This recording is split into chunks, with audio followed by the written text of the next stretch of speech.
नमस्कार दोस्तों, मैं राहुल बर्डा। यूट्यूब के इस ऑनलाइन प्लेटफॉर्म पर मैं आपका तहे दिल से अभिनंदन करता हूँ। आज हम दोस्तों राजस्थान के मुख्यमंत्री टॉपिक के बारे में चर्चा करेंगे। मुख्यमंत्री का टॉपिक एक ऐसा टॉपिक है जो राजस्थान के हर किसी एग्जाम में पूछा जाता है। तो आइए दोस्तों इस मुख्यमंत्री टॉपिक के बारे में संक्षिप्त रूप में चर्चा करें। भारतीय संविधान में मुख्यमंत्री पद का जो उल्लेख है वो भाग 6 और आर्टिकल 164 में मिलता है। तो ये भी थोड़ी बात आप ध्यान में रखना कि मैंने आपको बताया कि जो भारतीय संविधान है, इस भारतीय संविधान में मुख्यमंत्री का जो पद है, इस पद का जो उल्लेख है वो भाग 6 और जो आर्टिकल है यानी जो अनुच्छेद है वो अनुच्छेद 164 में मिलता है। तो ये थोड़ी बात है आपको ध्यान में रखनी है, क्योंकि कभी कभार एग्जाम में सीधा सीधा प्रश्न ही पूछा जाता है कि भारतीय संविधान के किस भाग में मुख्यमंत्री पद का उल्लेख मिलता है। तो आपका आंसर होगा भाग 6 और यदि आर्टिकल पूछे तो आर्टिकल होगा 164। ये थोड़ी बात है आपको ध्यान में रखनी है। सामान्यतः आप सभी को पता होगा कि जो भारतीय संविधान है, इस भारतीय संविधान में संध्यात्मक शासन व्यवस्था को अपनाया गया है और संध्यात्मक शासन व्यवस्था में शासन का जो संचालन है ये दो स्तरों पर होता है, एक तो केंद्रीय स्तर और एक राज्य स्तर। इसी प्रकार अगर हम संसदीय शासन व्यवस्था की बात करें तो संसदीय शासन व्यवस्था में दोहरी कार्यपालिका होती है। एक तो होती है वास्तविक कार्यपालिका, तो एक होती है औपचारिक कार्यपालिका, और ये भी दो स्तरों पर संचालित होती है, एक तो केंद्रीय स्तर और एक राज्य स्तर। केंद्रीय स्तर की दोस्तों बात करें तो राष्ट्रपति है वो औपचारिक कार्यपालिका का प्रधान होता है, जबकि प्रधानमंत्री एवं उसकी जो मंत्री परिषद है वो वास्तविक कार्यपालिका के रूप में शासन का संचालन करती है। इसी प्रकार अगर हम राज्य स्तर की दोस्तों बात करें तो राज्यपाल जो है वो औपचारिक कार्यपालिका का प्रधान होता है, जबकि मुख्यमंत्री एवं उसकी जो मंत्री परिषद है वो वास्तविक कार्यपालिका के रूप में शासन का संचालन करती है। तो ये भी थोड़ी बात है आपको ध्यान में रखना है, क्योंकि कभी कभार सीधा सीधा ही प्रश्न पूछा जाता है कि केंद्रीय स्तर पर वास्तविक कार्यपालिका का प्रधान कौन है या फिर राज्य स्तर पर वास्तविक कार्यपालिका का प्रधान कौन है। तो ये जो बातें है ये आपको समझ में आनी चाहिए और आपको ध्यान में रखनी है। ठीक है, आगे हम बात करते हैं ये जो मुख्यमंत्री का जो पद है, इस मुख्यमंत्री के कुछ संवैधानिक प्रावधानों के बारे में भी थोड़ी कुछ चर्चा कर लेते हैं। सबसे पहले हम बात करते हैं आर्टिकल्स 164 के बारे में। अनुच्छेद 164 के बारे में आर्टिकल 164 में यह लिखा गया है कि जो मुख्यमंत्री का पद है, इस पद की नियुक्ति राज्यपाल द्वारा की जाएगी। मैं लिख लेता हूं यहाँ पे क्या लिखा हुआ है इस आर्टिकल 164 में कि जो मुख्यमंत्री पद है, मुख्यमंत्री पद की नियुक्ति कौन करेगा? राज्यपाल करेगा। ठीक है, ये बात आप ध्यान में रखना।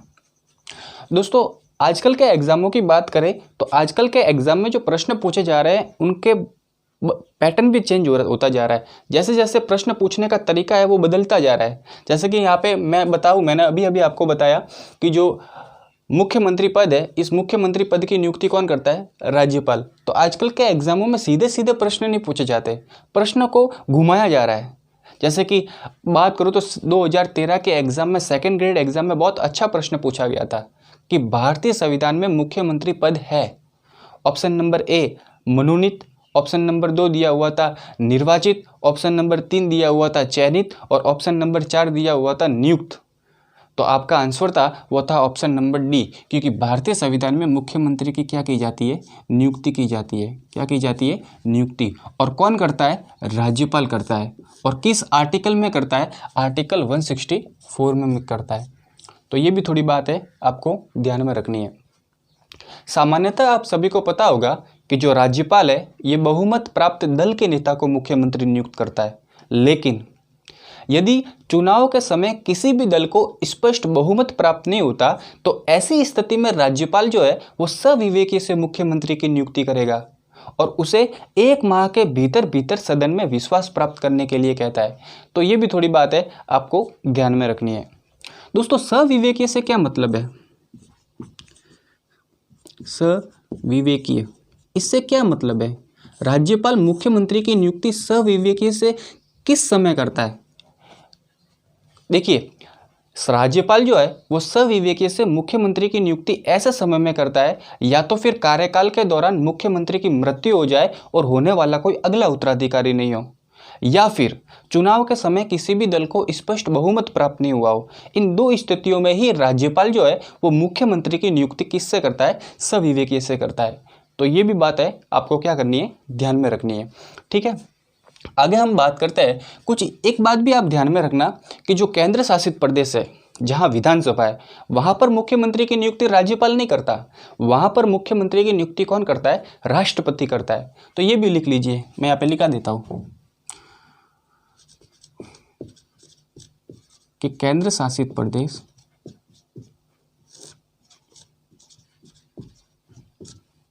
जहां क्या है?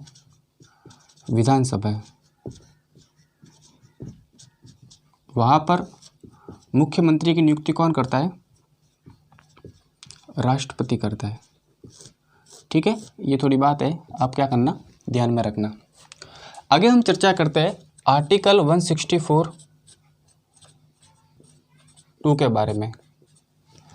इसमें यह लिखा गया है कि राज्य की जो मंत्रिपरिषद है वो विधानसभा के प्रति सामूहिक रूप से क्या है? उत्तरदायी है। ये इसी में लिखा गया है आर्टिकल 164(2) में। ये भी मैं यहाँ पे लिख लेता हूं कि राज्य की मंत्रिपरिषद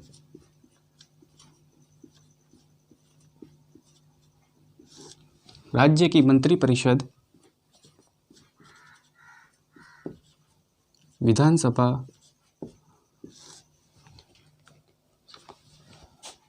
के प्रति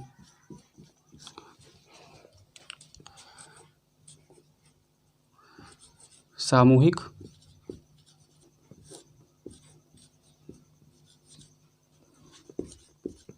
रूप से उत्तरदायी है।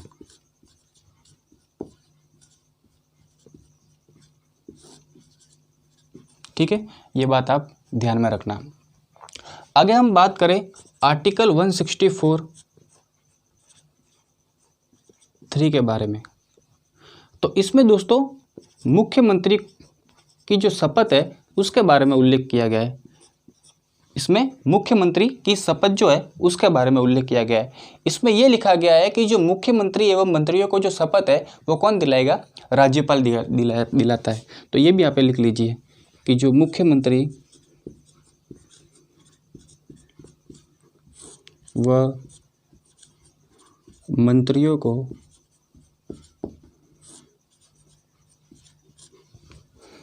शपथ कौन दिलाता है? राज्यपाल दिलाता है। ठीक है, संक्षिप्त रूप में मैं अगर चर्चा करूं तो इसमें यह लिखा गया है कि राज्य का जो मुख्यमंत्री है वो कार्य ग्रहण करने से पूर्व राज्यपाल के समक्ष मुख्यमंत्री पद हेतु क्या ग्रहण करे? शपथ ग्रहण करे। और आजकल तो दोस्तों एग्जामों में शपथ से रिलेटेड भी क्वेश्चन पूछे जा रहे हैं। ठीक है ना, तो इसकी शपथ भी लिख लीजिए, मैं आपको बताता हूँ कौन कौन सी शपथ यहाँ पर मुख्यमंत्री द्वारा ग्रहण की जाती है। सबसे पहले तो ये ग्रहण की जाती है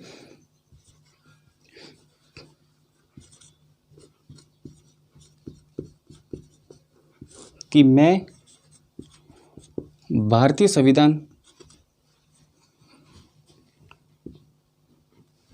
डस्टर का आ गया,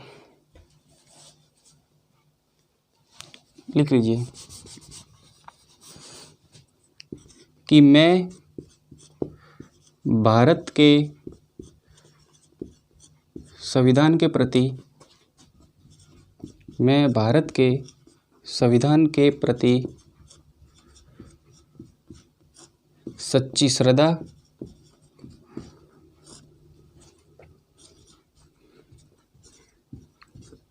व सत्यनिष्ठा रखूंगा।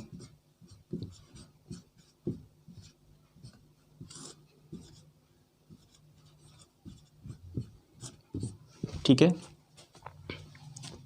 दूसरी शपथ लेता है कि भारत की प्रभुता व अखंडता बनाए रखूंगा। बनाए रखूँगा। तीसरी शपथ लेता है कि मैं अपने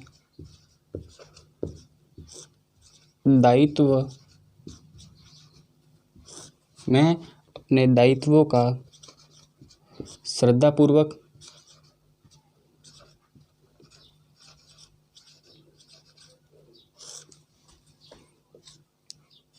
व शुद्ध अंतःकरण से निर्वहन करूँगा।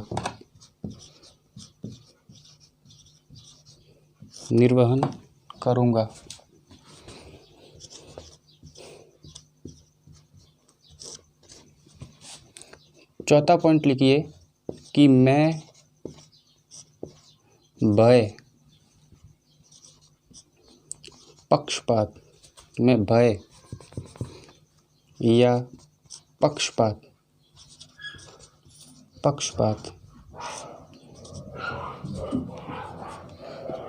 अनुराग, द्वेष के बिना सभी प्रकार के लोगों के प्रति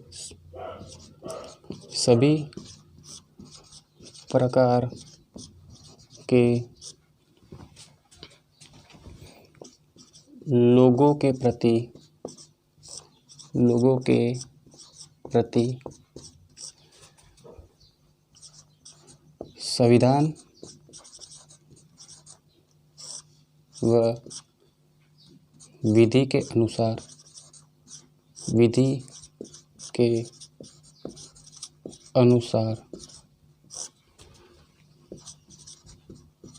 न्याय करूँगा। ठीक है, ये बात आप ध्यान में रखना। एक बार इसका स्क्रीनशॉट ले लीजिए दोस्तों।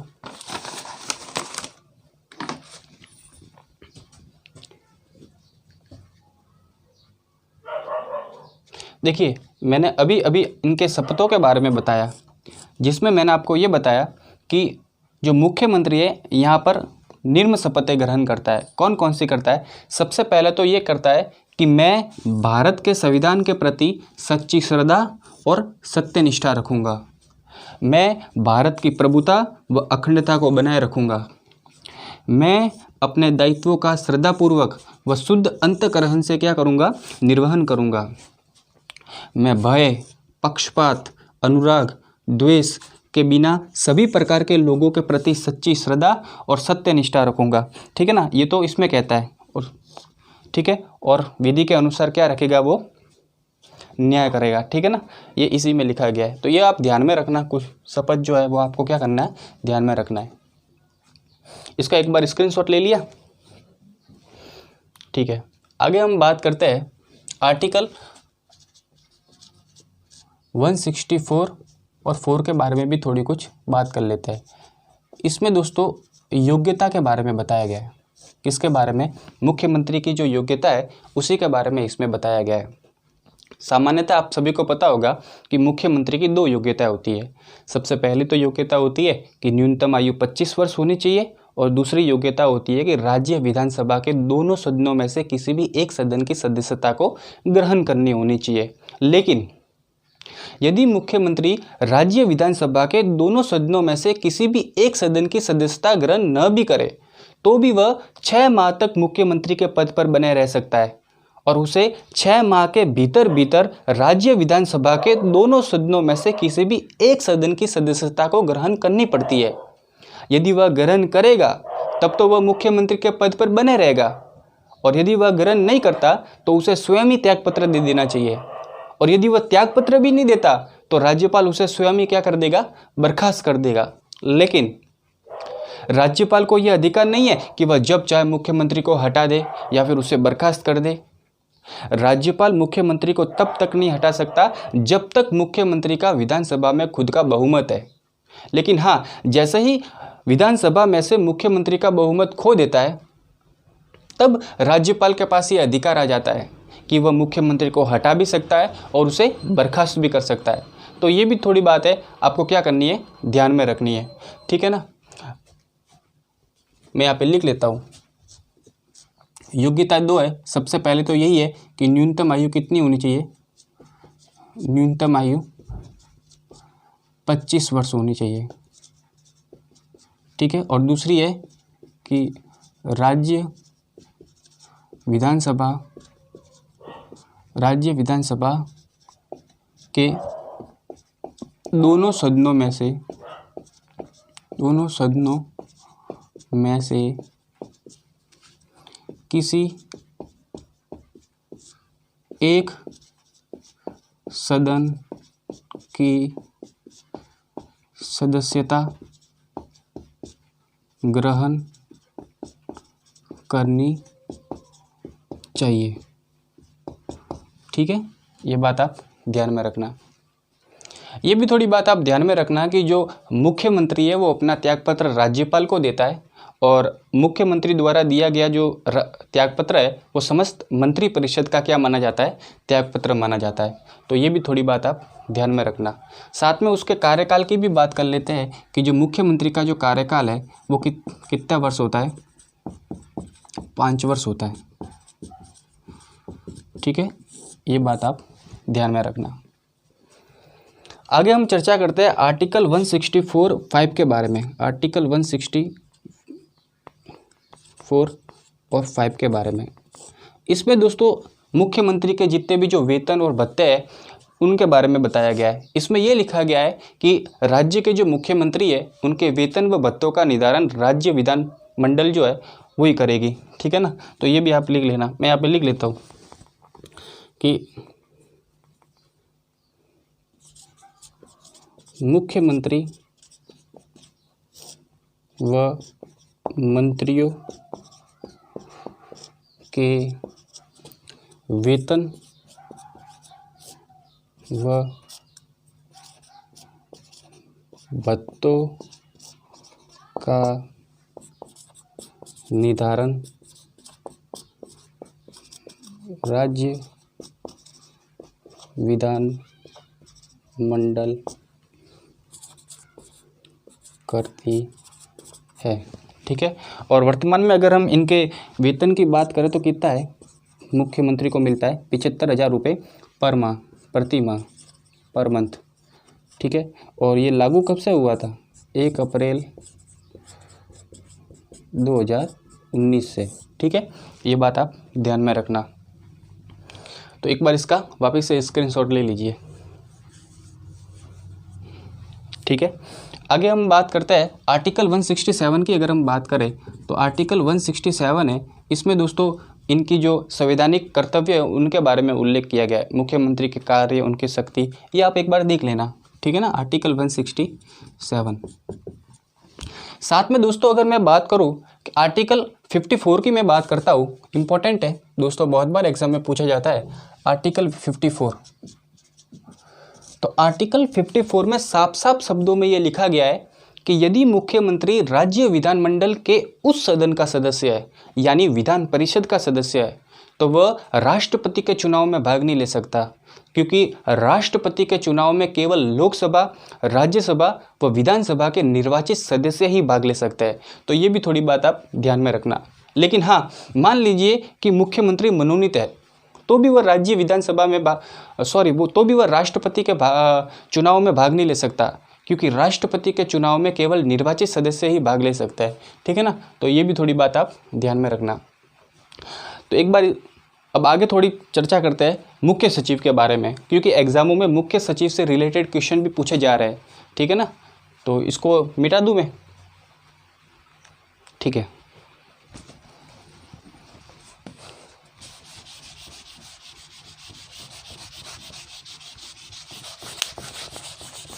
एक बात आप ध्यान में रखना कि यदि मंत्री परिषद में किसी भी मंत्री के साथ में मतभेद होता है तो मुख्यमंत्री उस मंत्री परिषद में से किसी भी मंत्री को त्यागपत्र देने के लिए कह सकता है।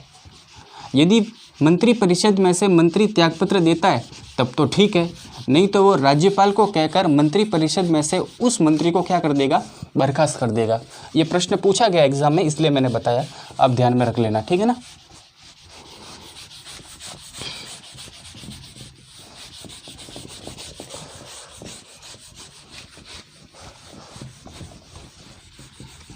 देखिए थोड़ी बात हम मुख्य सचिव से रिलेटेड भी कर लेते हैं, क्योंकि मुख्य सचिव के भी प्रश्न पूछे जा रहे हैं।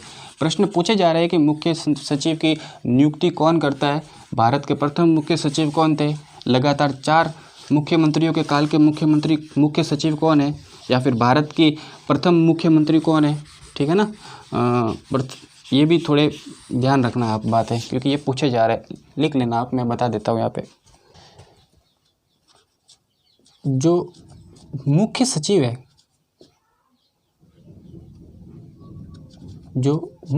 है, आप सभी को पता होगा कि जो मुख्य सचिव है ये राज्य के प्रशासनिक अधिकारी होते हैं, और इनकी जो नियुक्ति है वो कौन करता है, मुख्यमंत्री करता है। मैं यहाँ पे लिख लेता हूँ कि इनकी जो नियुक्ति है वो कौन करता है, मुख्यमंत्री करता है, ठीक है। राजस्थान के जो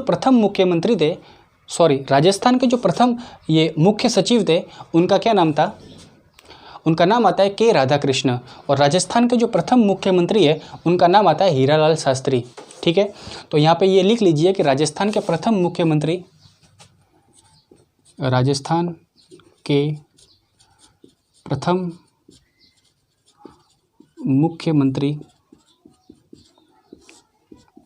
कौन थे, हीरालाल शास्त्री,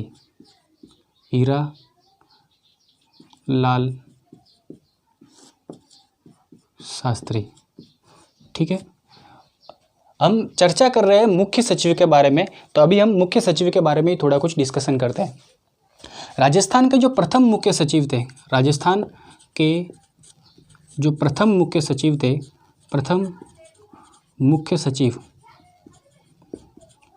उनका नाम आता है के राधाकृष्ण। क्या नाम आता है, के राधाकृष्ण, ठीक है।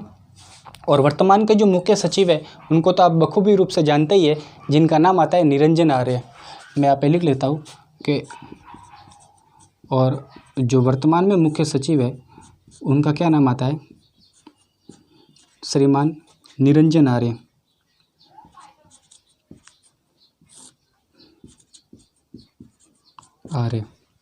ठीक है।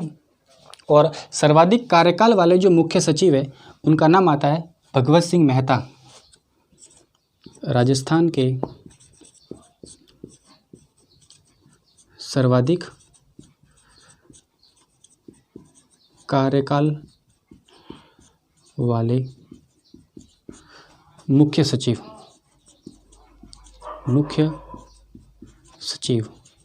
क्या नाम आता है उनका नाम आता है भगवत सिंह मेहता। और ये जो है ये मोहनलाल सुखाड़िया है, उन्हीं के शासनकाल में मुख्य सचिव थे। साथ में मैं अगर बताऊं तो राजस्थान की जो प्रथम महिला मुख्य सचिव है, राजस्थान की प्रथम महिला मुख्य सचिव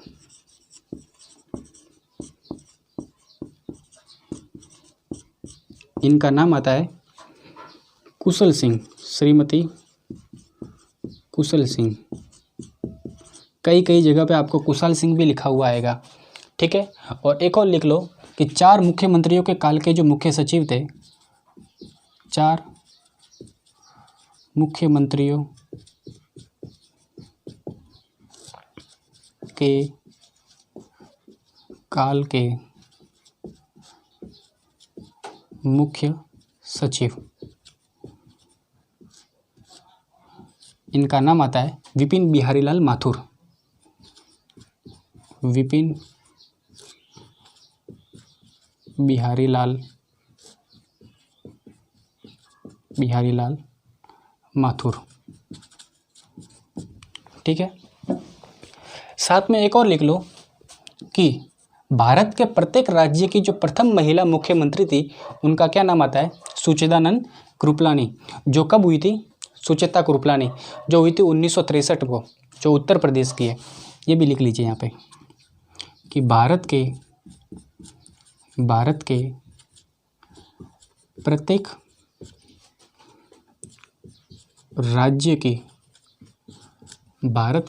राज्य की प्रथम महिला मुख्यमंत्री मुख्यमंत्री क्या नाम आता है? सुचेता कृपलानी, ठीक है ना, जो कहाँ की थी? उत्तर प्रदेश की, ठीक है। और ये कब बनी थी? 1963 को, ठीक है ना। तो ये भी थोड़ी आप ध्यान में रखना, ठीक है। तो मैंने अभी अभी आपको मुख्य सचिव के बारे में बताया, जिसमें मैंने आपको ये बताया कि ये राजस्थान के प्रशासनिक अधिकारी होते हैं, राज्य जो होता है अपना, उस राज्य के प्रशासनिक अधिकारी होते हैं। इनकी जो नियुक्ति है वो कौन करती है? इनकी नियुक्ति मुख्यमंत्री करता है। राजस्थान के जो प्रथम मुख्य सचिव थे उनका नाम आता है के राधाकृष्ण, और जो वर्तमान के जो मुख्य सचिव है उनका क्या नाम है? निरंजन आर्य। सर्वाधिक काल के जो मुख्य सचिव थे उनका नाम आता है भगवत सिंह मेहता। क्या नाम आता है? भगवत सिंह मेहता। और राजस्थान की जो प्रथम महिला मुख्य सचिव है उनका नाम आता है कुशल सिंह। लेकिन कई कई जगह पे आपको कई कई किताबों में आपको कुशल सिंह भी मिलेगा, कंफ्यूज मत होना, दोनों मिले एक ही बात है, ठीक है। लगातार चार मुख्यमंत्रियों के काल के मुख्यमंत्री, जिनका क्या नाम आता है? विपिन बिहारी लाल माथुर। और भारत के प्रत्येक राज्य की जो मुख्यमंत्री है उनका क्या नाम आता है? सुचेता कृपलानी, जो 1963 को बनी थी यूपी में, ठीक है। ये थोड़ी बात है, ये आपको क्या करनी है? ध्यान में रखनी है। एक बार इसका स्क्रीनशॉट ले लीजिए।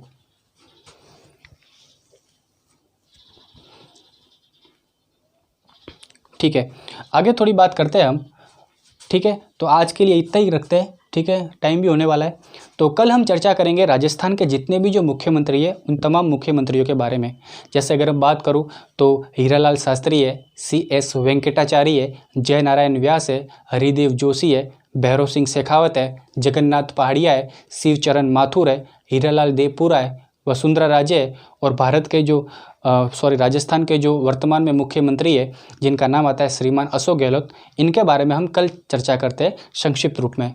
तब तक के लिए धन्यवाद। और जाते जाते एक बार उस सब्सक्राइब भी करिएगा, बेल आइकन को जरूर दबाइएगा। धन्यवाद।